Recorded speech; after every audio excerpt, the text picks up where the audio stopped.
আসসালামু আলাইকুম, welcome back to a new episode of Thailand series. Last এপিসোডে আমরা দেখিয়েছিলাম আমরা ফুকেট থেকে ব্যাংকক আবার রিটার্ন করছি। আমরা অলমোস্ট রাত 1টার দিকে ল্যান্ড করেছিলাম ডংমিয়ং ইন্টারন্যাশনাল এয়ারপোর্টে। এখান থেকে আমরা চলে যাব আমাদের হোটেলে। আমরা এয়ারপোর্টের কাছাকাছি একটি হোটেল বুক করেছিলাম। আমরা এক রাতের জন্য B9 এয়ারপোর্ট রেসিডেন্টে আমাদের রুমটি বুক করি। সো আমরা এখন রুমে চেকিং করে নিচ্ছি। রুমটি মোটামুটি বেশ বড়ই ছিল। আমরা যেহেতু এক নাইট স্টে করব, তাই আমরা সব থেকে চিপের মধ্যে যে হোটেলটি পেয়েছি সেটি বুক করেছি। বাট আসলে রুমের সার্ভিস এবং তাদের হোটেলের সার্ভিসটাও মোটামুটি ভালোই ছিল। সকালে উঠে আমরা রুম থেকে চেক আউট করে চলে যাচ্ছি এখন এয়ারপোর্টের বাস স্ট্যান্ডে। আমরা এখন সুবর্ণভূমি এয়ারপোর্ট থেকে পাতায়া যাব। সো পাতায়ার জন্য আমরা বাস টিকিট বুক করতেছি। এখানে পাতায়ার বাস টিকিট পাওয়া যাবে। এখান থেকে 2 থেকে 2.5 ঘন্টা লাগবে বাসে গেলে। প্রাইভেট কার নিয়েও যাওয়া যায়, বাট আমরা একটু চিপ ওয়েতে আর কি বাসে যাওয়া ট্রাই করতেছি, যেন বাসে যাওয়ার এক্সপিরিয়েন্সটাও বোঝা যায়। আমরা সুবর্ণভূমি এয়ারপোর্ট থেকে ঠিক 11টায় আমাদের বাসটি ছেড়ে যাবে পাতায়ার উদ্দেশ্যে। আমাদের ভাড়া পড়েছে জনপ্রতি 122 বাত করে, দুজনের 244 বাত। আমাদের লাগেজের জন্য কোনো টাকা এখন পর্যন্ত দেয় নাই, জানি না সামনে লাগবে কি। তো লেটস গো।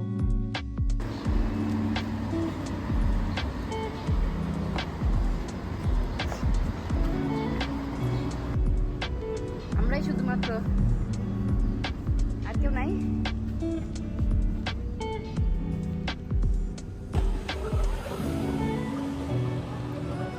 তো আমরা এখন সুবর্ণভূমি এয়ারপোর্ট থেকে পাতায়া সেন্টার এসে নেমেছি। এখান থেকে আমরা বোর্ড থেকে গাড়ি বুক করেছি। এখন প্রায় আর 5 মিনিটের মতো লাগবে গাড়ি আসতে। আমরা এখানে একটু ওয়েট করবো। আমাদের দেশে যেগুলো পাঠাও বা উবার বাইক ড্রাইভার যারা এখানে স্কুল থেকে এবং সবার আগে যে ড্রেস এবং নাম্বার সহ তারা ড্রেসগুলোর মধ্যে একটু নাম্বার থাকে। Because of safety it's essential for everyone. অবশ্যই এখানে এখন আছে, সেফটি নিয়ে কোনো কথা বলার জায়গা নাই। সবাই এত বেশি ভালো মানুষ দেখে মনে হচ্ছে, এখন জানি না। সবাই খুব ফ্রেন্ডলি, খুব হেল্পফুল। আমরা হোটেলে চেক ইন করেই ফ্রেশ হয়ে তারপর বেরিয়ে পড়লাম বাইক রেন্ট করার জন্য। আজকে আমরা পাতায়া সিটিটা এক্সপ্লোর করব এবং বাইকে সারাদিন আমরা বিভিন্ন স্পট ঘুরে দেখব। সো চলুন আমাদের সাথে, এবং আমরা কোথায় কোথায় গেলাম সবকিছু আমরা আপনাদের সাথে শেয়ার করব।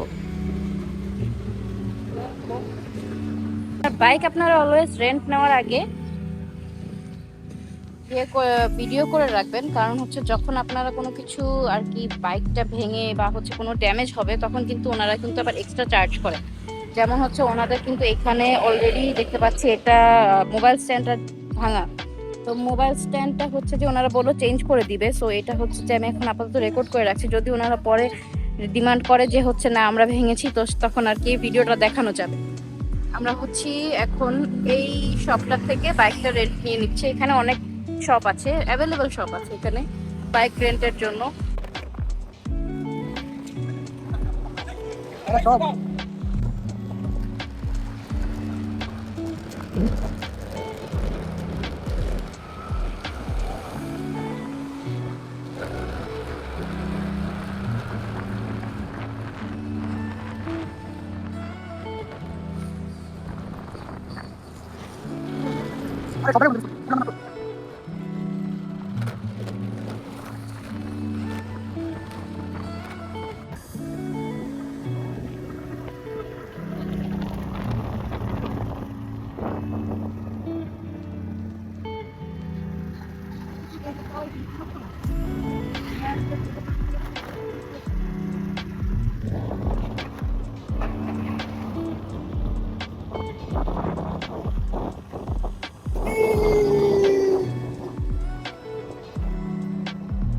প্রায় চলে আসছি কাছাকাছি দ্য স্কাই গ্যালারি রেস্টুরেন্টের।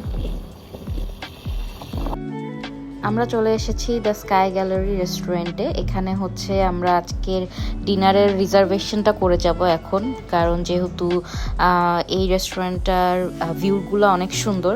সো আমরা আজকে সানসেট এবং ডিনার দুইটা এখানে এনজয় করতে চাই। আমরা আপাতত এখানে আমাদের রিজার্ভেশনটা করে যাচ্ছি, কারণ সানসেটের টাইমে আসলে অনেক বেশি ভিড় হয়ে যায়, যেজন্য আর কি হয়তো সিট পাবো না।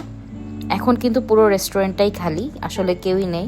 তাই আমরাও আমাদের সিটটা রিজার্ভ করে চলে গেলাম পাতায়া বিচের সাইডে একটু এক্সপ্লোর করতে। আমরা বাইক দিয়ে আশেপাশে ঘুরতে ঘুরতেই দেখি যে সানসেট হয়ে যাচ্ছিল, তাই আমরা আবার চলে আসলাম স্কাই ভিউতেই। সো এখানে এসে আমরা দেখছি এখানে এখন অনেক বেশি ক্রাউড হয়ে গিয়েছে, সবাই আসলে সানসেট এনজয় করার জন্য চলে এসেছে। তাই আমরাও হচ্ছে আমাদের সিটে চলে যাচ্ছিলাম। আমরাও হচ্ছে এখন সানসেটটা এনজয় করব আজকে পাতায়াতেই।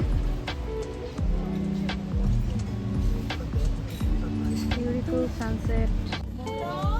আমরা এখানে অর্ডার দিয়েছি seafood fried rice and chicken wings fry, আর হচ্ছে একটা ম্যাঙ্গো লাচ্ছি। সো আমরা এই ভিউটার সাথে হচ্ছে যে এখন আমাদের ফুডটা এনজয় করব। Wow,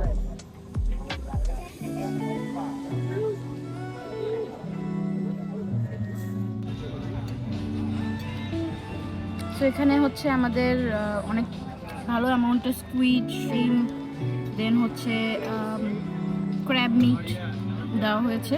so let's try.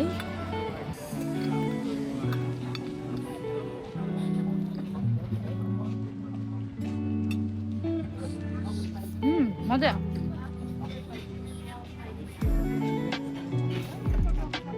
আমরা অনেক রাত পর্যন্ত ছিলাম এখানেই। সো রাতের ভাইবটাও আসলে অনেক বেশি ভালো লেগেছে আমাদের কাছে।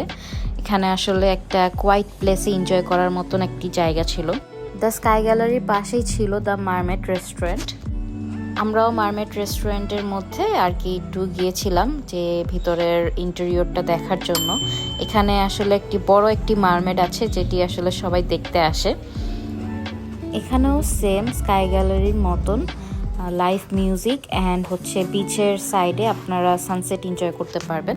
ডিনার শেষে আমরা চলে গিয়েছিলাম ওয়াকিং স্ট্রিটে। এইটা পাতায়ার মোস্ট হ্যাপেনিং একটি স্পট। পুরো স্ট্রিটটা full light, music and bar and clubs দিয়ে ভরা ছিল। এটা এক্সপ্লোর করার এক্সপিরিয়েন্সটা অনেক ইউনিক ছিল। আমরা ওয়াকিং স্ট্রিট থেকে জুস ট্রাই করছিলাম। সো ওনারা হচ্ছে এরকম ফ্রেশ ফ্রুটস কেটে তারপর হচ্ছে এরকম কাপের মধ্যে ভরে রেখে দেয়। আপনারা যেটা চুজ করবেন সেটাকে ওনারা স্মুথি করে তারপর আপনাকে হচ্ছে দিবে। সো আমরা চুজ করছিলাম কোনটা নিব। আমরা এখন আছি ওয়াকিং স্ট্রিট। কেমন লাগছে ওয়াকিং স্ট্রিট? সুন্দর। ফুকেটের বাংলা রোড থেকে খুবই ভালো। এখন পর্যন্ত ফুকেটের মতো মনে হয় না। এটা হচ্ছে একটা মিক্স ফ্রুট স্মুদি। কেমন?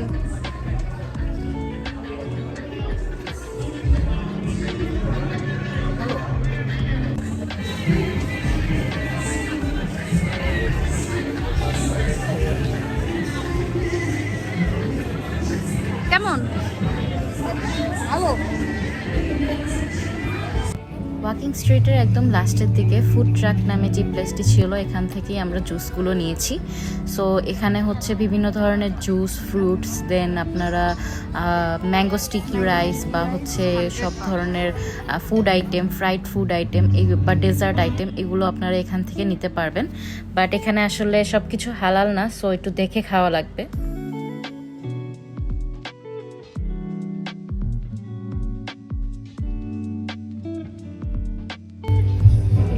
Something we don't know. Coconut water.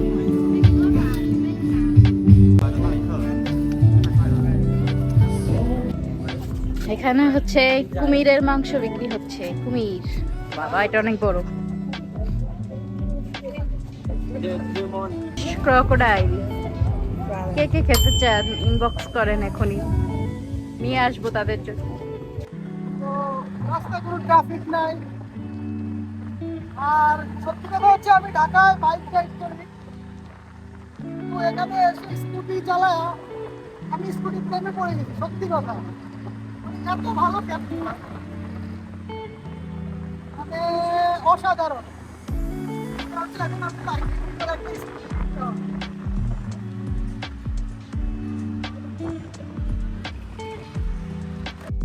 আমরা যাওয়ার পথে আরেকটি ফুড মার্কেট দেখতে পেলাম, সো আমরা এখানে আর কি নেমেছি যে কি কি আছে দেখার জন্য। এখানে ক্রোকোডাইল বারবিকিউ হচ্ছিল।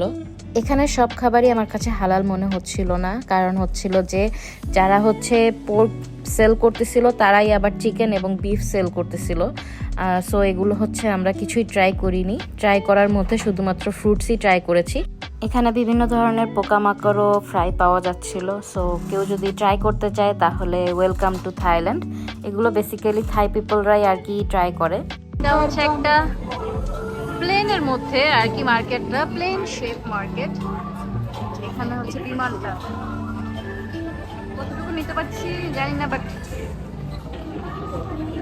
এটা হচ্ছে বিমানের শেপের মার্কেট। তারপর আমরা চলে এসেছি টার্মিনাল 21-এ। এই শপিং মলটার স্পেশালিটি হলো প্রতিটা ফ্লোর এক একটা কান্ট্রির থিমে করা। সো আমরা হচ্ছে এখন এটার ভিতরে আর কি একটু এক্সপ্লোর করব। আমরা এখন এসেছি লন্ডন ফ্লোরে। এখানে ব্রিটিশ স্টাইলের পাবস, রেড টেলিফোন বুথস আর ইউকে স্টাইল ডেকোর। কোথায় আছি সেটাও ভুলে যাচ্ছি। তারপর আমরা চলে এসেছি আইফেল টাওয়ারে। এই ফ্লোরটি ছিল প্যারিস থিমডে স্টাইল করা। আমরা এখানে বাকি ফ্লোরগুলো এক্সপ্লোর করছিলাম, ইটালি, দেন হচ্ছে টোকিও। আর এখানে জাপানিজ থিমের চেরি ব্লসমগুলো আসলেই অনেক মাইন্ড ব্লোয়িং ছিল। Last but not the least, San Francisco. এখানে হচ্ছে সব ফুড কার্টগুলো এখানে ছিল। এটি একদম টপ ফ্লোরটি। প্লাস এখান থেকে আমরা হচ্ছে লন্ডন ব্রিজের একটি ভিউ পেয়ে গেলাম। আর এভাবেই শেষ হলো আমাদের আজকের দিনটি। পাতায়ার এই দিনটি অনেক ইভেন্টফুল ছিল। আজকে দ্য স্কাই গ্যালারিতে সুন্দর একটি সানসেট দেখার থেকে ওয়াকিং স্ট্রিটের ভাইব্রেন্ট লাইফটি এনজয় করা সবকিছুই ওয়ার্থ ইট ছিল। আগামীকালকে আমরা চলে যাব কোরাল আইল্যান্ড অর কোল্যান আইল্যান্ড, যেখানে আমরা পাতায়া সিটি থেকে লোকাল ফেরি করে কিভাবে আপনারা কোল্যান আইল্যান্ডে যেতে পারবেন সেটি দেখাবো। সো আমাদের এই নেক্সট ভিডিওটি দেখার জন্য এখনই সাবস্ক্রাইব করে রাখুন। Stay tune and see you in the next blog. Bye by.